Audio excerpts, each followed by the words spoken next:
Jessica, John DeVoe, are we ready to get started? Good afternoon, John, and it looks like the answer is yes, whenever you want to kick us off. Okay, I think it is 3 o'clock. So what we'll do, we'll bring to order the Community Advisory Committee for October 27th. Anybody, welcome everybody.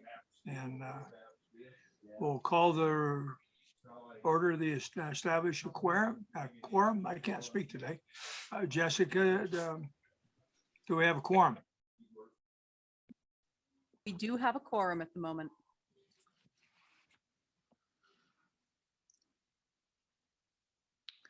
Just a little bit of housekeeping and a quick reminder, if you are out on Zoom, make sure to mute yourself when you're not speaking so that we don't pick up your background noise.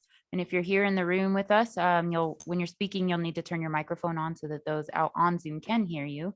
When making a motion, make sure to state your name so that we can catch that for the video in the minutes. Thank you.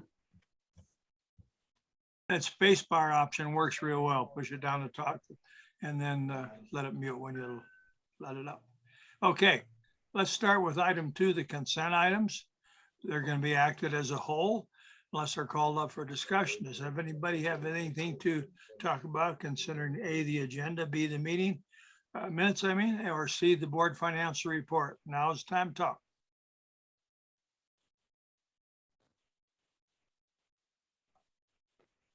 If not, then I'd look for a motion and a second to approve these. Bill Bowles, I move we approve them. I need a second. Second, Ed Dills.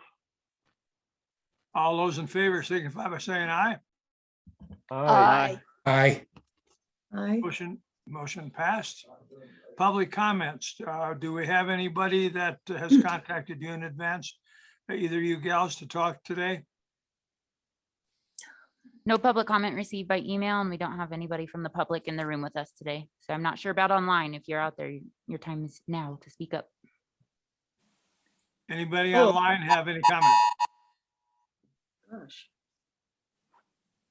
John, Go ahead. this is Ann Esch in Green Mountain Falls. I would just like to mention that Paul Roche has been in touch with the Fire Mitigation Committee of Green Mountain Falls with the military efforts. So I think that's good. Thank you. Thanks, Ann. Anybody else? If not, we'll move to item 4, the I-25 project update. Paul, are you ready to do this? Yes, I am. If you guys can hear me, I'll get started here. Let me share my screen. Oops, screen moved on me. There we go. Hang on.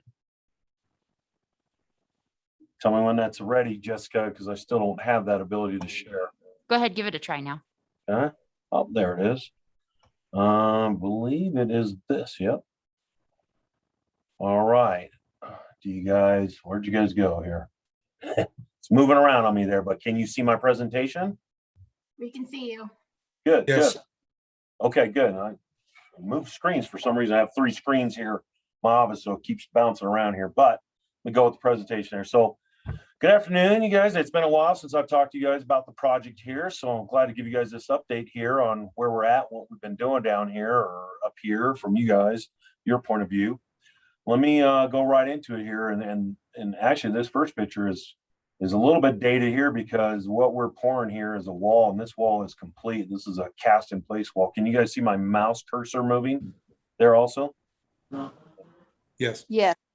Yeah, so this is a cast in place wall. We had about 5 miles of this, and most of this is completed by now. So let me just move into the presentation. I'm just looking at that picture. So just orientating you guys back to the project, what we're doing here. I built this kind of graphic here to kind of show all the features and things we're doing. As you look over here, north, this is Castle Rock here. You see Monument down here, the 18 miles. So I've kind of highlighted a few things up above. This is where we're installing wildlife fence on the project, up to Toma Road, right? We didn't get it all the way through the project.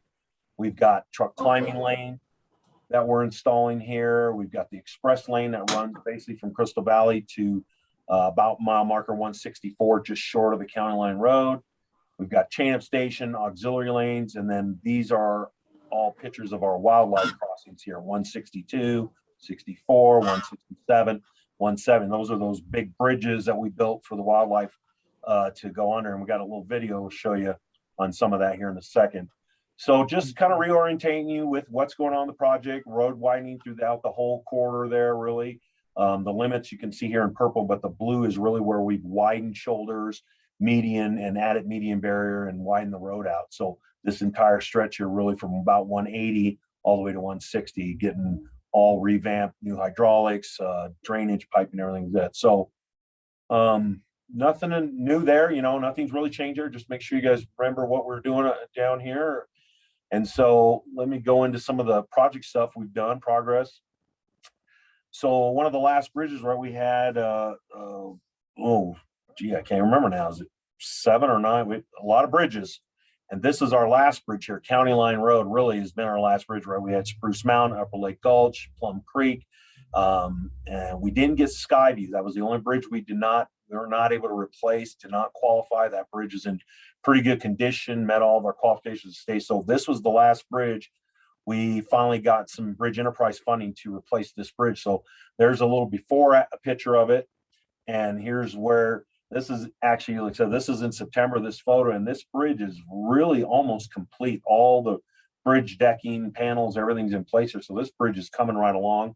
Expect it to really be done. We need to put paving on top of it, but it'll be done by about Thanksgiving. This whole bridge will be done. We really kind of knocked this bridge out this year. This bridge came online in February. And like I said, we'll be done with it. So it's no problems there with this bridge. We had the ramp shut down for quite a while. We had to bring these intersections up and do a lot of work there. So there was a lot of different phasing that went in there, a little bit impactful for some of the citizens there on both sides of this here, but we've been working through that with a lot of PR. And now, like I said, everything's open there and that bridge is going to be done here pretty much by Thanksgiving. So, moving on here, and that's the County Line Road Bridge, right? County Line there. So paving, right? That's if you guys remember me talking about paving's been our critical path. So paving has gone good. We've had a couple good months here, and we're looking forward to a couple more weeks of weather to finish up a couple things we need to do this year before we come back next year to really finish the project, right? So we're at about this 700,000 tons, 710,000 tons, looking for this 822,000 ton number. So we did really good this year. Like I said, we had a really good last few months have been really good to get our final lift of paving. We've got a lot of final paving done already in the very northern part of the project and the very southern part of the project. So the focus now is that middle part of the project, which was the last part of the project to come online. So we're working in that area. We've got work to do there next year to finish up this project as we head for that November of 2022, right, is our completion date. So we're looking good for that date based on what we've got done this year. We need a few more weeks to see what's left over for next year. Like I said, we have at least 4 miles of paving to do next year.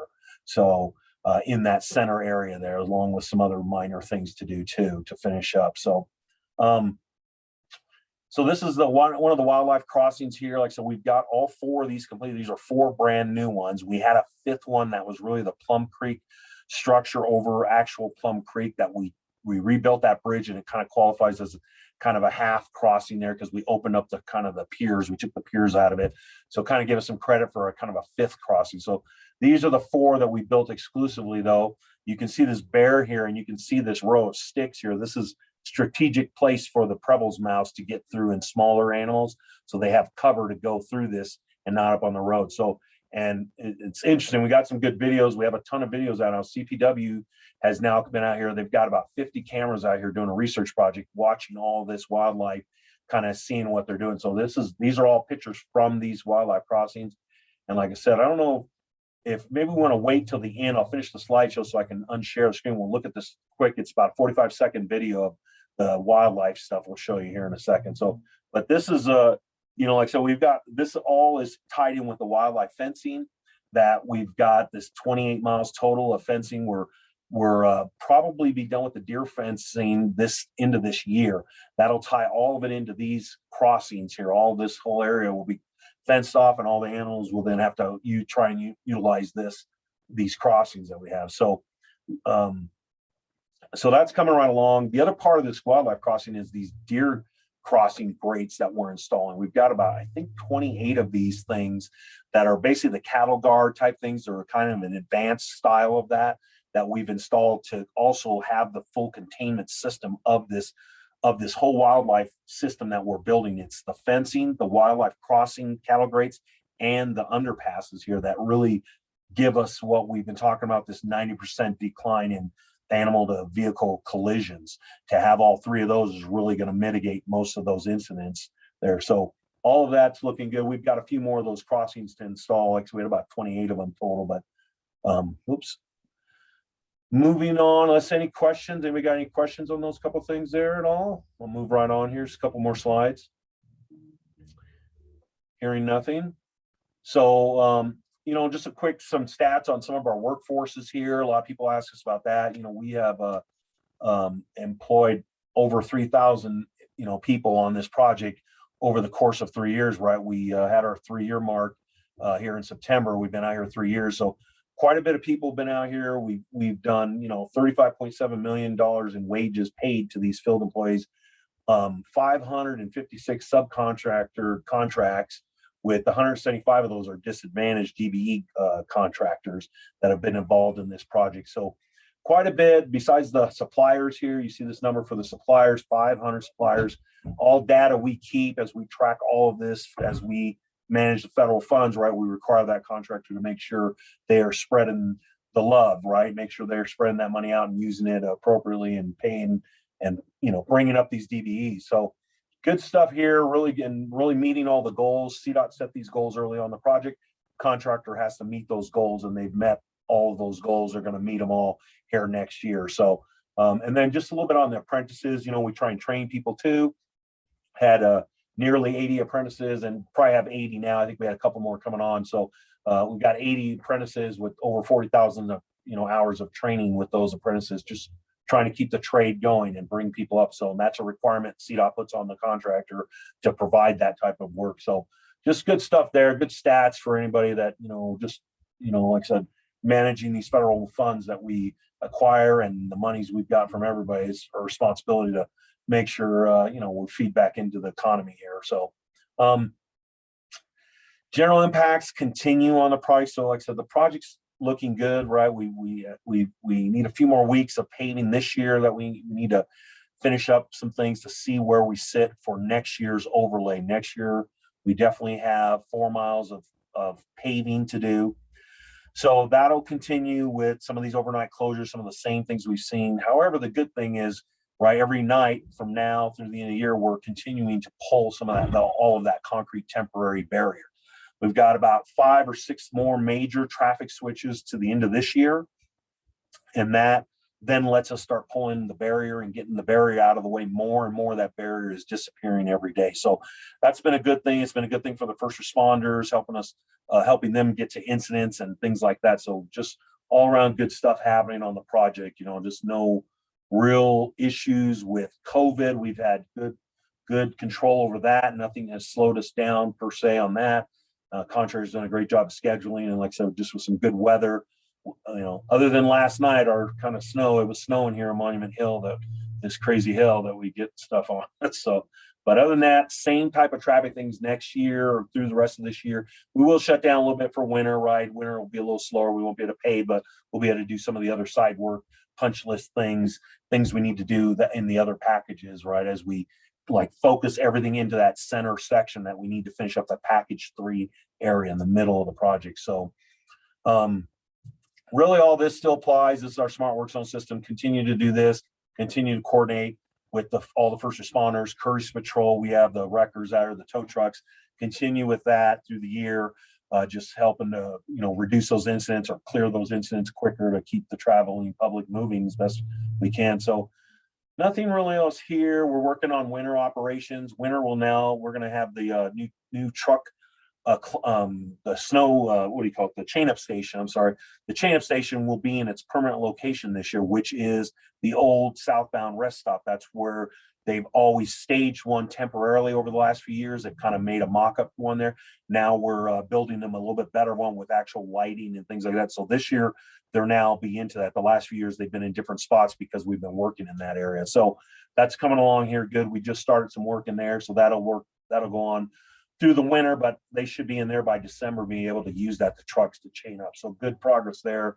Good safety area for them to chain up at. So, and then just really, we had our 3-year construction anniversary, like I said, so we're in our 4th year here.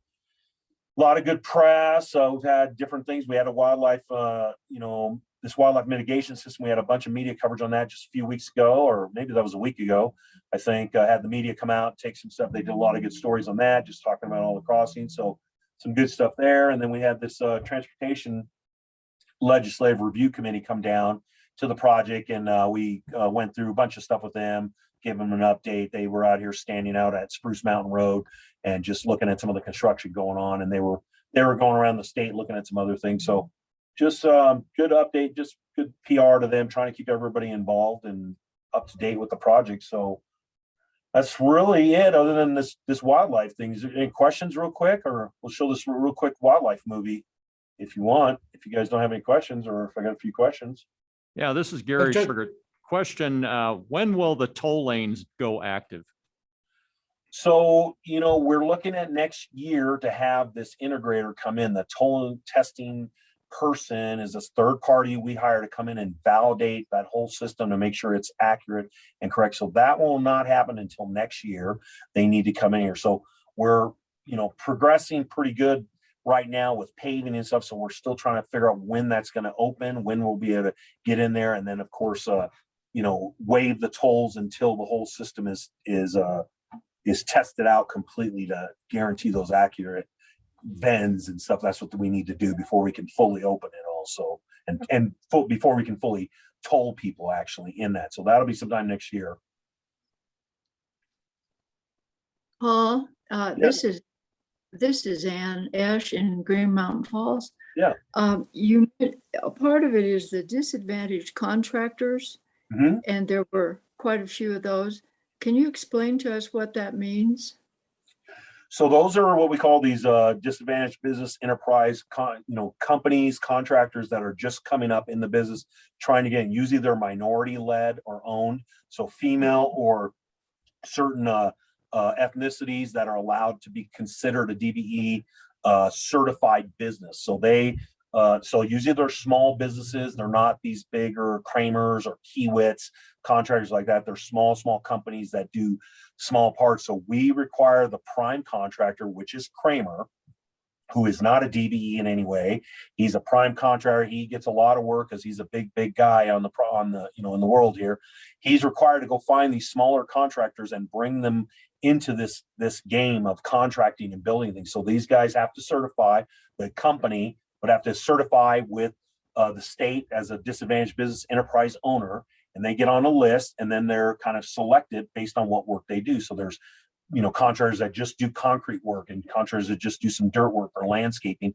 And so we require that prime contractor to go find those companies and utilize them on this job. So in other words, Kramer, the big guys, cannot take all of the money that we are trying to put out into the economy, right? We're trying to give it to these disadvantaged business owners, and like I said, spread the love, is like I like to say, but bring these newer guys into this. It's hard to get into this contract unless you have an advantage there, or if you're disadvantaged like that, just small, you can only do small jobs. It's hard to get onto these big time contracts. So, Okay. Yeah. Thank you. Thank Sure. you. Paul, this is Miley Foster. Thank you so much for this presentation. And in our pre-meeting materials, we got copies of most of your slides. Are we free to share those pages with anybody? I believe so, but it's here, it's yours, it's public. Okay. It's there, so. Good, yeah, because there's a lot of interest because so many people drive back and forth, and this I think it's important for more and more people to understand the effort that went into, especially protecting the wildlife. And I know plenty of people who will, stop whining about the construction if they knew what care went into it. So I appreciate the presentation very much. Thanks. Sure. Thank you. Yeah, sure.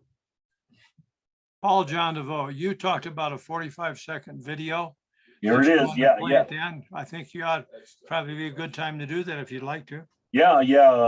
Jessica's running that, so go ahead. Yeah, just show you this quick video. Got sound. Yeah, it's got sound too. So. Just some of the animals using this crossing already.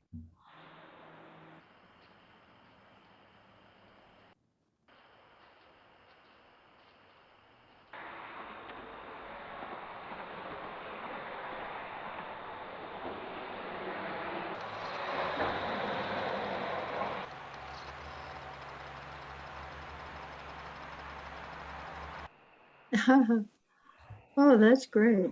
Skunk. Yeah. Yeah. Nice. Another creature here. Marmot.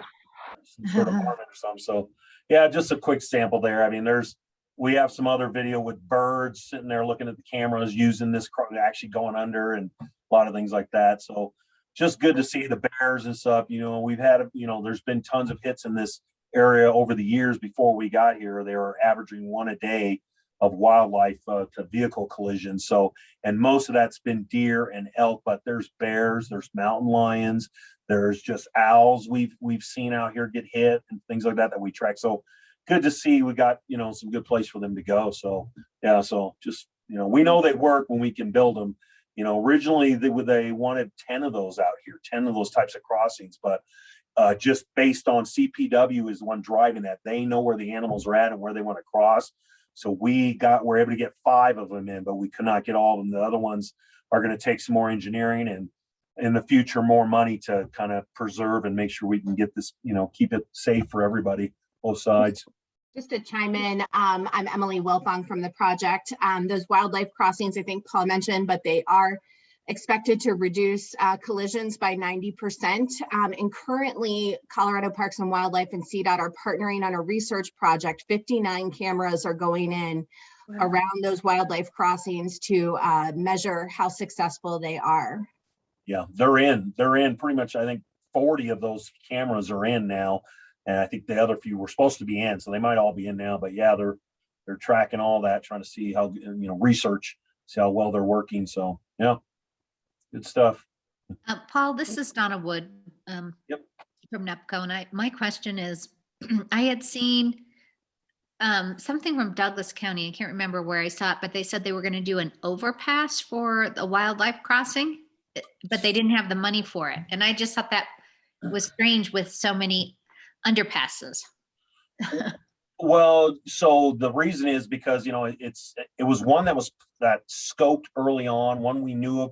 But like I said, that's the difference with the ones that we didn't get in, is that there was these 5 other ones, but those require much more engineering. They need to go over. We could not find places for them to go under. Where we built these ones that were under, naturally already had a culvert there, something. We just took that culvert out, just a smaller drainage culvert, and put the bridge in. There were already kind of some natural depression areas for it. This one they're talking about is one, it's just south of Greenland. And that's the latest one that we're working on, just because there's a real need there between Malone's property and Douglas County open space there, where there's a big herd that travels back and forth.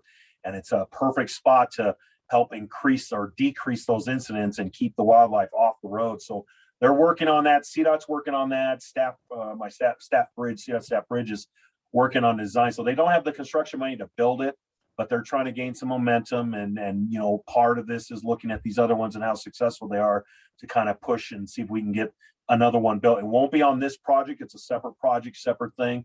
this project, it'll be done, but they'll come back some other time and build that possibly if they get funded full. Yeah, the plan is it's currently being designed right now. They do have money to design it, and that should be ready by 2023, shelf ready. So if there is funding, they can move forward with building it. There you go. Well, what else? Any other Um, questions? well, Any other questions? Yeah, one more question. This is Donna Wood, and that is in reference to the Larkspur exit. Mhm. Right now, it's real short and it's pretty narrow. And I wondered if there's going to be any widening of that off ramp on the southbound. On the southbound, as you travel southbound on. So we just reopened those ramps. So that's part of the construction area we're still in. So yes, we need to still do some work there. We just reopened those 2 ramps because we've had those closed for quite a while there. I think that's southbound. Well, that southbound might have been open, right? We had the northbound side open. So we're still in construction in that area, definitely. That's the package, what we're calling our package 3. So I'm not sure what configuration is right now, but I know we're still definitely working in that area to get everything into final alignment, what we call final alignment for traffic. So I think there's still a lot of barrier that goes up that. yeah, so it's still probably temporary condition, a little bit short for construction purposes, but should be, it should be fully extended when we get done. So I'll take a look at that. Right. I'll take a look, Thank you. Sure. Paul, thank you. No It problem. was a great presentation. It brought Thank a lot of us up to date with what you guys have been doing. It's been a long number of years for you as well as everybody else. And you can start to see the light at the end of the tunnel, and that's the good part. Yep. We do, Yep. we do also have Shane from CETA on the line, and he was going to talk to us a little bit as well. Hey, thanks, Paul, for the gap update as well. I appreciate it.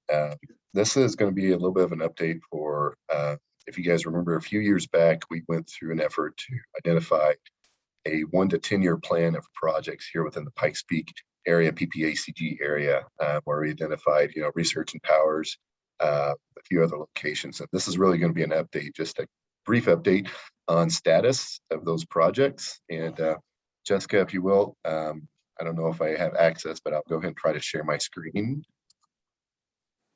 Let's see how well this works. Let me know if it's just sharing at the time. And it's come through. All right, great. And so I'm going to talk about the first part of this, which is the capital projects, essentially, in PPACG. And then I've got Greg Jeffrey, or Jeff Guthrie, I'm sorry, Jeff. He's also tagged on to talk to us about some of the transit projects. And so, this is going to be a brief update. I know you guys, your time is precious. So, but I do want to go through this information real quick if we have some time here. And these slides I can send out. I think Jessica's got a copy of them already. She can distribute as necessary as well. First project is an update, as you guys are familiar with, the Colorado 21 or the Powers Boulevard and Research Parkway interchange is currently underway. It's about $38 million. If you guys that drive through that area, it is definitely under construction. We're looking to complete that probably next winter, late fall next winter. And so that project is well underway. I'll move on to the second set of projects is the MAMSIP, which is the Military Access Mobility Safety Improvement Project.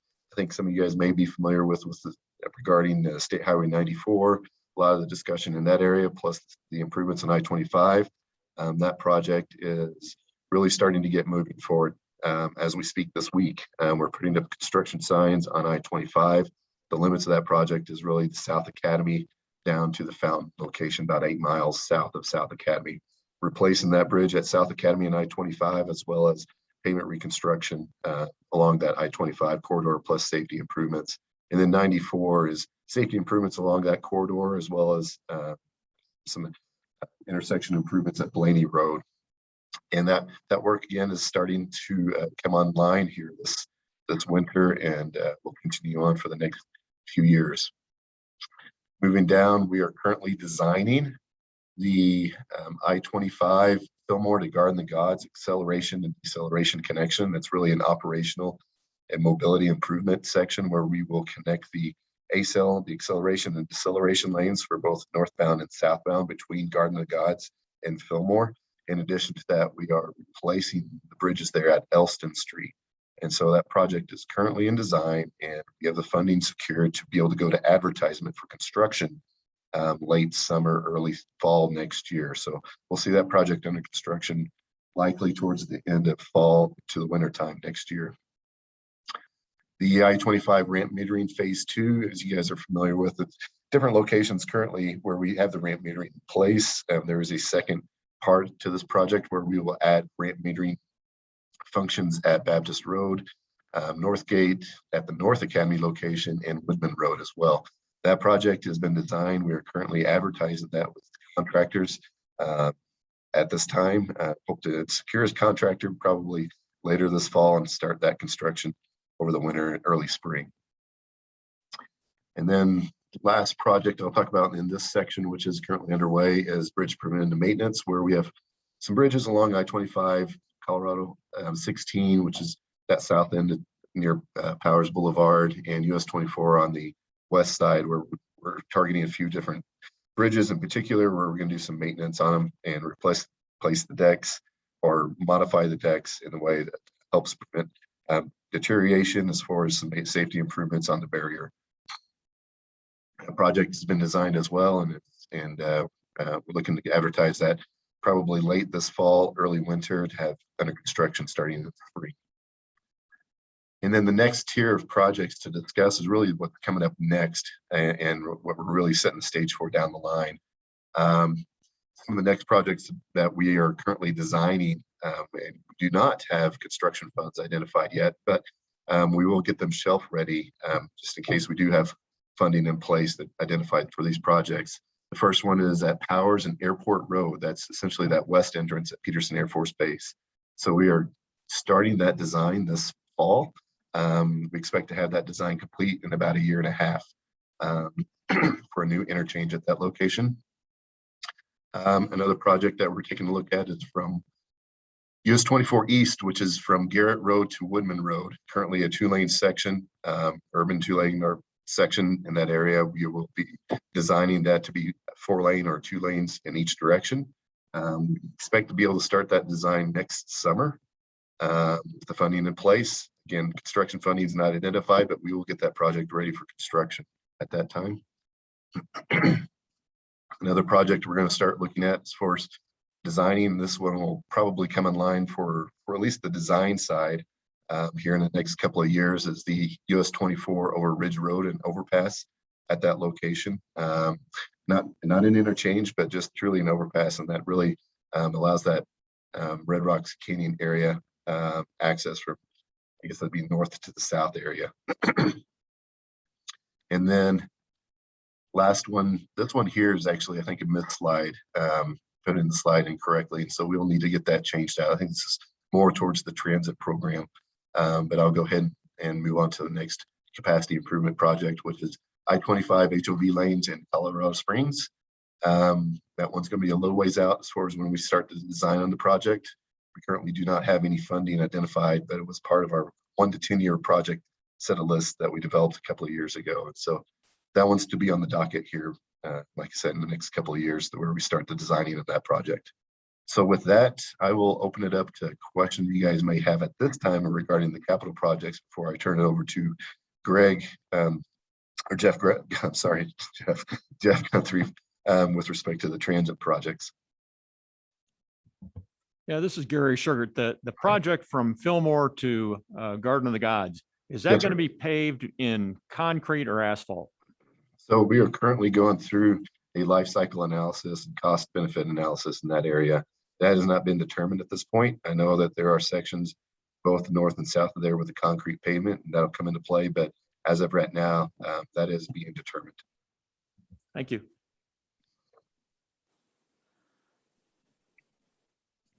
Okay, at this point, you talked to us about a new person coming up. Yep. Mine shows Jason O'Brien, but do you have another person before that? Yes, sir. We have one more person who's going to talk about some transit projects. Jeff, I've butchered your name enough. I will turn it over to you. Let me know when you want the slides advanced. Thank you, Shane. Hello, everybody from Pueblo. I promise to be really quick. I'm here to talk to you about these transit projects. Let's start off with the major downtown transit center there in Colorado Springs. Mountain Metro Transit and the city are currently negotiating with the landowner. They have a preferred location very close to their existing transit center. But like I said, currently in land negotiations. Next slide, please. Woodman Road Mobility Hub, the concept of mobility hubs up and down I-25 is hopefully, as the name states, it's a hub for multiple modes of transportation to come together. There at Woodman Road, there's $6 million allocated to possible relocation of this with slip ramps in the center median of I-25. And so currently the design engineers at headquarters with the Division of Transit and Rail are looking at the possibilities for where they can locate this new facility. Next slide, please. At Monument Park and Ride, checking my notes here, there's the $500,000 in funding. This has been identified for making ADA, Americans with Disability access improvements to the existing facilities and possible the vehicle access improvements all coupled together. Going back to the last project, that I-25 center median concept here was discussed, but the port of entry really close to the north there seems to preclude any kind of special lanes being built for transit bus access. So next slide, please. Bijou Street there in Colorado Springs at the east end of it, this maintenance facility has just opened. Last I heard at the end of last week, our bus stang operations folks were waiting on IT to give them working security cards for access, but more importantly, the fire marshals sign off that it's okay to occupy this building. But we're excited for a brand new facility to store transit vehicles and do maintenance on them there in Colorado Springs, which makes operations and deadhead time significantly reduced for that. Next slide, please. Outrider. Outrider is not a subsidiary, but a component of the Greater Bustang. And Outrider operates more rural routes around the state of Colorado. The routes coming into Colorado Springs come from both Lamar and also a connecting route coming in from Alamosa to Pueblo. And so rural folks can enjoy these improvements at the existing park and ride underneath the interstate there at Tejon. And this is also, checking my notes here, some ADA access, Americans with Disability access improvements, shelter and signage improvements to that stop. Next slide, please. And then looking into the future with my crystal ball, extended years 5 through 10, Mountain Metropolitan Transit, an expansion of their existing fixed routes around their service area. And as that description blurb says there, it would increase the service frequency. Right now, they have reduced service due to staffing shortages. And so this obviously would not preclude restoration of the existing service cuts before expanding. Next slide, please. An improved mobility hub for Bustang and the public to use there in Fountain. The existing park and ride could use some love, as some people say. And so this has been identified for design and construction of, I cannot remember, forgive me, if this is a center median transit center or if it's off the interstate there, but definite improvements to that. Next slide, Shane. That's off the interstate.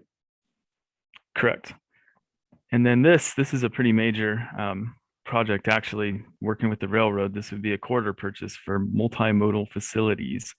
And the blurb there identifies that infrastructure as bike and pedestrian facilities and or BRT, bus rapid transit. And for those of you who are unfamiliar, bus rapid transit are fixed route buses traveling a fixed corridor at set intervals and usually really close together. And so people can really easily travel from point A to point B along that corridor. And I think that is it. Going back to that high capacity corridor improvements chain, I reached out to my counterparts at headquarters up in Denver at the Division of Transit and Rail, inquired about this. This is a little bit more of a nebulous concept, and Shane's right, involving transit improvements. And whenever we talk capacity in transit, we mean exactly that. That's more service frequency, more vehicles on the road, closer together, again, to hopefully make it much more convenient for people to get from point A to point B. Are there any questions from the group? Good job. Yeah, this looks good. I have a question about the BNSF line that you're going to be acquiring.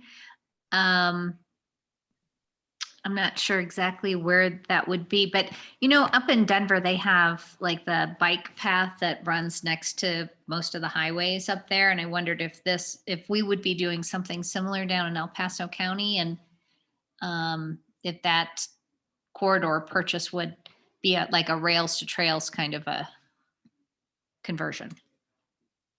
That's definitely been discussed. That was actually, I believe, discussed at last week's at the PPACG TAC meeting by the Mountain Metro Transit Planner. But I definitely would, I would strongly speculate that would be a component. Right. Thank you. Anybody else? Thank you. Thanks for all the information. At this point, then, we're going to move on to Tri-County Study. Jason O'Brien, are you there, sir?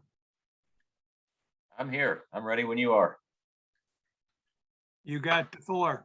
Go. All right, thank you. So Jason O'Brien, PPACG Transportation Planner. Just want to give you a quick update on a major study that we're doing, and then just get a little input from the group so that we know that we're headed in the right direction.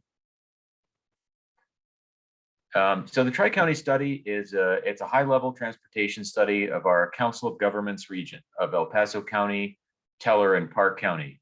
And the significance of this is that usually our plans and studies are only done within the Colorado Springs metro area. And that's because that's where our federal transportation funds need to be spent by federal regulations. So that's where most of our population lives and works. But land area wise, it's a pretty small part of our Council of Governments region. And so that's the Colorado Springs metro area, and then kind of the 24 corridor up to and including Woodland Park. This time with state funding, we're also going to be able to look outside of that and include rural member governments that aren't included in our regular transportation planning and funding. And there are state plans that cover a larger part of our region as well.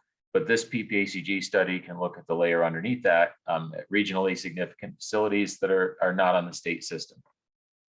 So we can look at our whole Council of Governments area, and we don't have to stay at the state system level. So we've been working since June. It's still fairly early in the process. We wanted to get your input before we get too far along.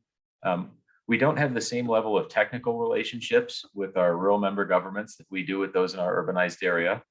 So we're a little bit less familiar, and we just want to make sure we're talking to the right people and capturing the important concerns and priorities. And so far, we've talked with El Paso County Planning, Teller County Public Works, and the Park County Manager to get some high-level guidance at the county level for our 3 counties. And we're planning on doing a larger stakeholder process in each county, and that'll be in late November, early December of this year. So the study can look at infrastructure, operational concerns like road closures, emergency evacuation. We can talk about cooperative agreements, all the modes of transportation. It's pretty broad. In a way, it's our first time out, like I said, in our whole 3-county Council of Governments area. And we hope to learn a lot more about it. It's a big job. It's a big region. I didn't fully realize it until diving into this study. Our region is so large, it actually takes 3 hours to drive across in normal traffic conditions. That's if you're going out from Rama and East El Paso County up to Fairplay in Western Park County. So it's a big region, with a lot going on. In terms of what the study will do, we can't provide funding directly for projects through this study like we can with our Transportation Improvement Program, which is for the urbanized area. But what it will do is help develop projects where there's some need that hasn't been addressed by any particular project concept yet. So where there's a need for a project, but there hasn't been one developed, the study can help with that. And then it'll help provide support and guidance for when members are competing for grants to get their projects funded. So we think it'll be a help to have a project in an adopted regional study with some specific guidance about the best, most likely funding sources. So we think that'll be a pretty big benefit for our members. And of course, we'll probably know a lot more in a few weeks after some more stakeholder engagement, but we wanted to talk to you again before it got too late, and then we're getting into next year. And we're hoping to wrap up by next June. So it's a 1-year study altogether. So any questions or comments you have now are very welcome. We're planning on talking on our list our elected officials, town and county staff, and CDOT staff, and a few others. If you're aware of something or someone we might miss that's significant to the region, we'd love to know about that. Especially if we may not come across them in our usual committee process. So if they're not represented on the CAC or the TAC. And so that's pretty much it. Just wanted to give you a quick introduction, give you a sense for it, and just get your comments and guidance at this point. And then we would plan on coming back to you with some draft products for you to, beat up a little bit later in the process before we ask for your recommendation for adoption. So that would probably be sometime in next spring. So quick check-in now, and then a quick look at some draft products for evaluation review in the spring. So with that, I'm sorry, go ahead. Oh, I'm done. I was just saying I'm ready for questions or comments whenever you are. Anybody have any questions for Jason? Yes, I do. Ann, up in the mountains from Green Mountain Falls. Keep going, Ann. I just wondered, will you be talking to the small little town of Green Mountain Falls, which has a government? Is part of PPACG? That's the plan. And specifically at this point, I'm not sure about what we would do other than this, but specifically, we would ask Green Mountain Falls to send somebody to our Teller County stakeholder meeting. Teller And County. Yeah. Yeah, Green Mountain Falls is kind of weird because it's partly in Teller and partly in El Paso, believe it or not. Oh, yeah. Is it? Okay. I didn't realize that. Yeah. So who would they send? Someone from the government or a private person or anyone they want, or how do you? Yeah, well, I don't have the list in front of me, but it would be someone from the town government, but it doesn't have to only be that person. So if there's somebody else that you know of that you think we should contact and get on our stakeholder list to invite, then would love to get that from you now or really at any time. Could I ask our mayor, or she's on the board of directors of the PPACG, or maybe the town manager, to reach out to see what we could do? Yes, definitely. If they're interested, they're more than welcome. So just if you'd want to talk to them and let me know their response, and that would be great. Or if you think that I should reach out to them, if there's someone you have in mind, you could let me know that too. Either way. Yeah, how do I let you know? Just tell you right now, or? Yeah, well, how about I should have my contact information up. I'm sorry. If you could just let Jessica know. Okay. Yeah, then I'll get the information from you. Okay, that's great. Thank you. Thank you. Yeah, we want to capture as many of the right people as we can and get their input. Anybody else for Jason? Thanks. And it looks like Jessica has put my email address up in the chat. Thanks, Jessica. Thanks, Jason. We'll look forward to the update in spring. Okay. Thank you. At this point, then we're going to look for military planning program update. Paul Roche, are you there?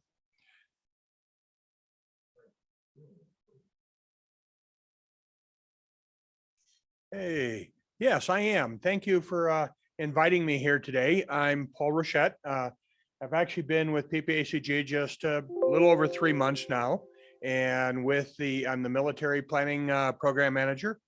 And essentially, we've got a grant from, it's actually called the Office of Local Defense Community Cooperative, used to be known as the Office of Economic Adjustment, for a program called the Compatible Use Study, which used to be known as the JLA study. So need to change all the acronyms that you're probably familiar with. But this is our third grant from on the JLS program, and we're still using the old name sometimes. And this one is an implementation grant. And essentially, there are 6 tasks that have been funded by this grant. And the first one is just to stand up an implementation committee, which has been done. And the chairman on that committee is Keith Klain, and the vice chair is Craig Dossey. And their role is to really oversee the rest of the work that we're doing on the other 5 tasks. And the other 5 tasks, the first one is to develop an intergovernmental agreement with the city of Colorado Springs to hire a firm to do a 30% design on the Peterson Highway 24 entrance to Peterson Space Force Base on the civilian side. We've got the IGA written. It's now going to the city for their approval. And when that's approved, we'll go ahead and put an RFP out, find a consulting firm and hire the consulting firm and manage that contract along with the city. The second one is to assist Schriever Space Force Base with an energy resiliency study. And this is part of the military's program to make sure that all the military installations are resilient in many different ways, and in this case, in energy from both man-made and natural threats to the mission based on its energy. We've met with them. We're still working out on what they want the study to cover. One thing they will be doing is putting in a second transmission line to the installation. So that will be done one way or the other, but there may be other analyses done on energy resiliency within the installation. The third is a stormwater collaboration with USAFA, and we're just really initiating this. The senior military plan and I were able to have a nice tour of the Air Force Academy, both stormwater projects that have been mitigated and those that need to be mitigated.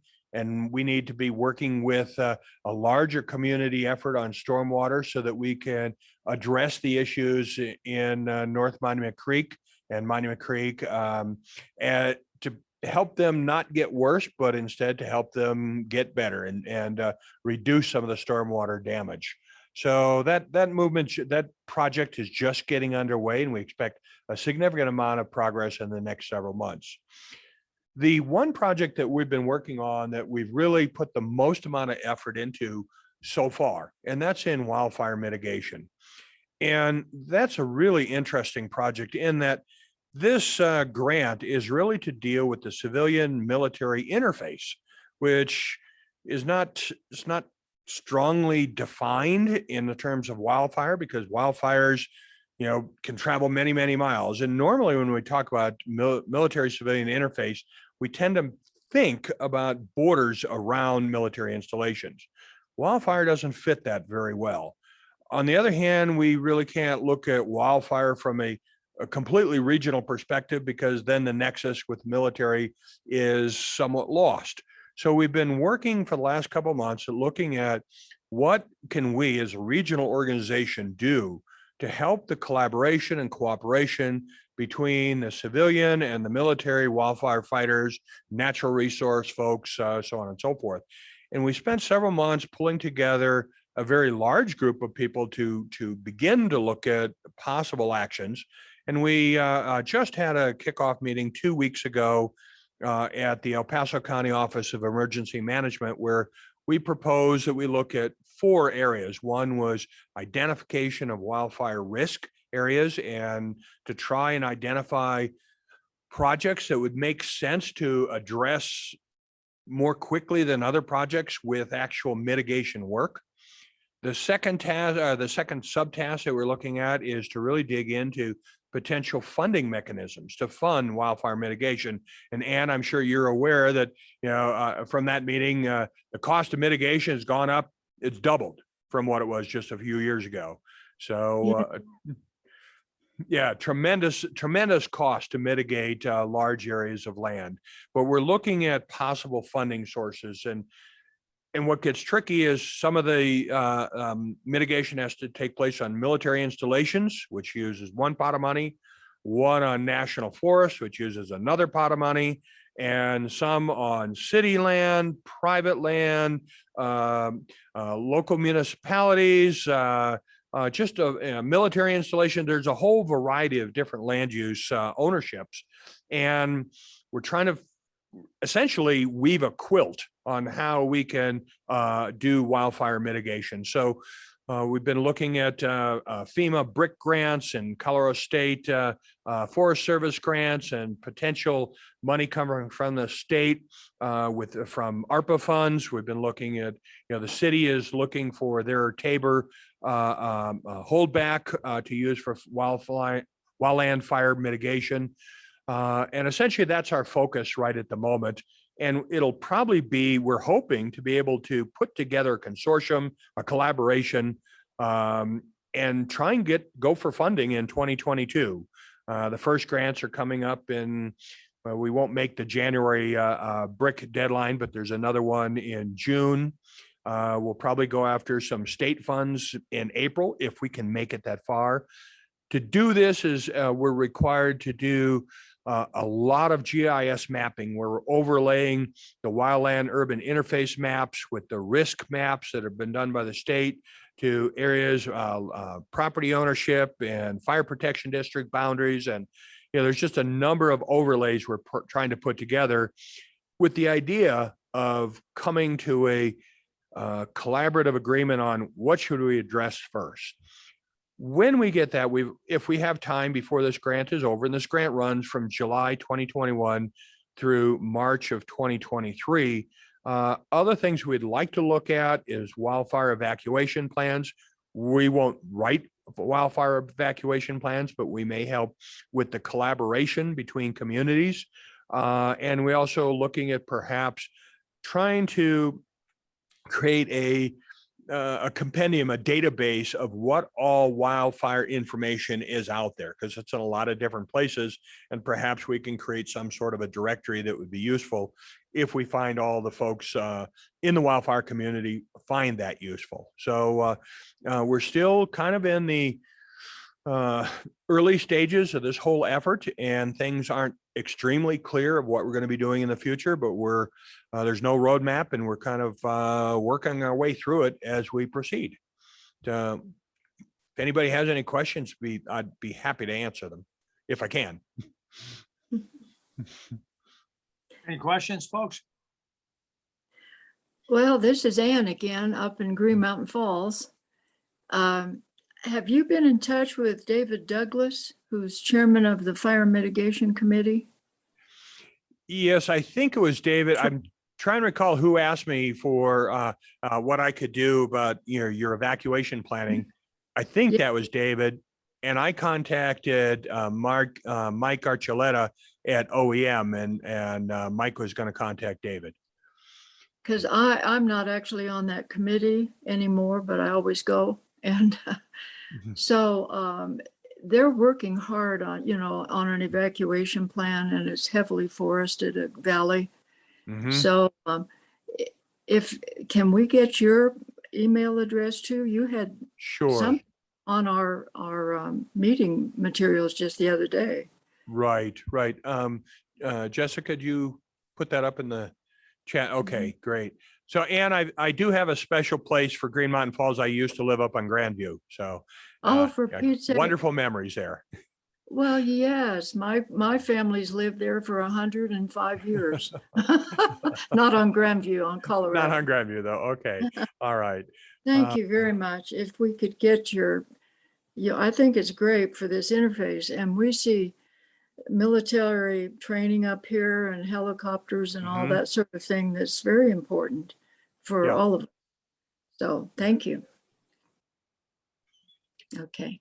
Any other questions? I'm sorry. Go ahead.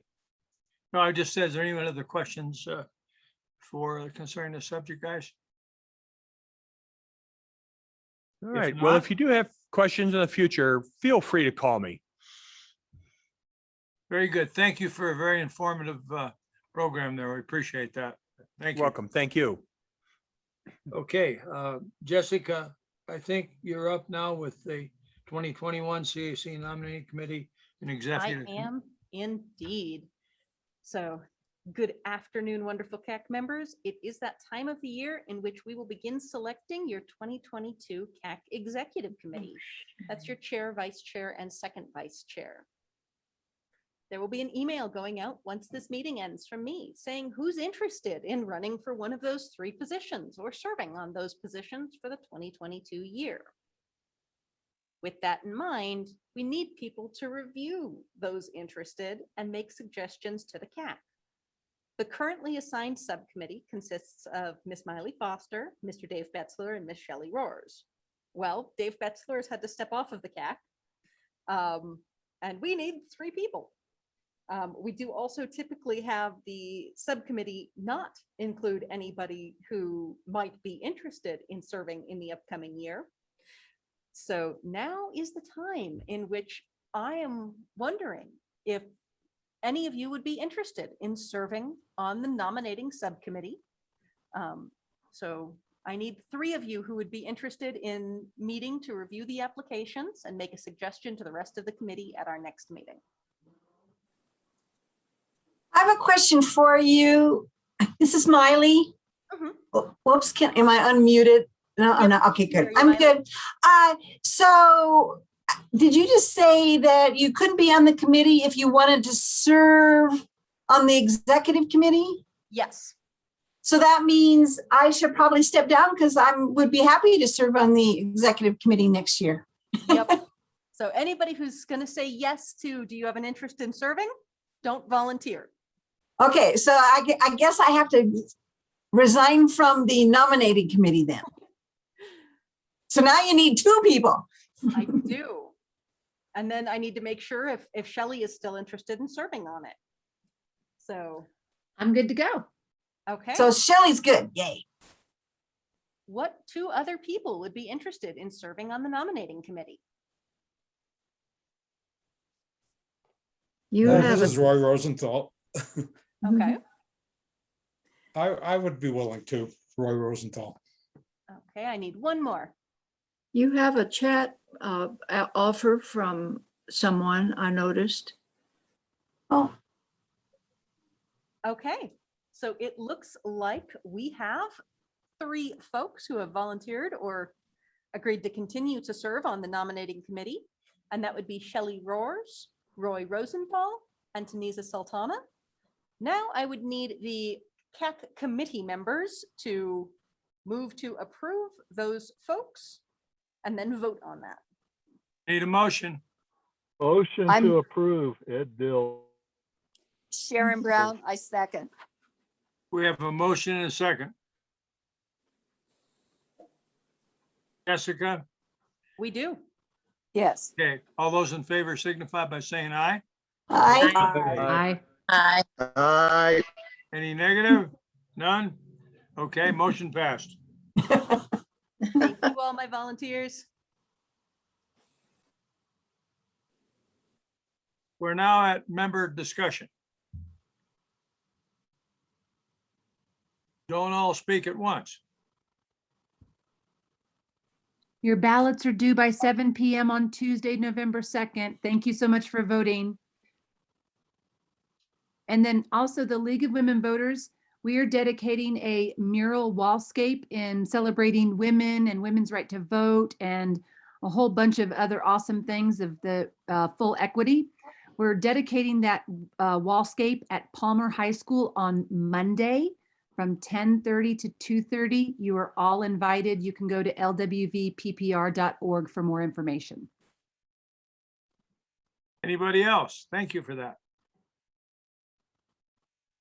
If not, Jessica, I think we have some items for the next meeting. I do. I have a actually very important item for our next meeting. Our next meeting is currently scheduled for the day before Thanksgiving. Our experience has been is that that is not a good day to hold meetings. So we would like to know what our committee would think about holding our next meeting as a online only on the following week. So that would be Wednesday, December the 1st at 3 p.m. This is Carol. I'll vote for that. That works perfectly. Yeah, Yes. this is Gordon. I'm going to be in North Dakota, so that works perfectly for me. I can do it from there.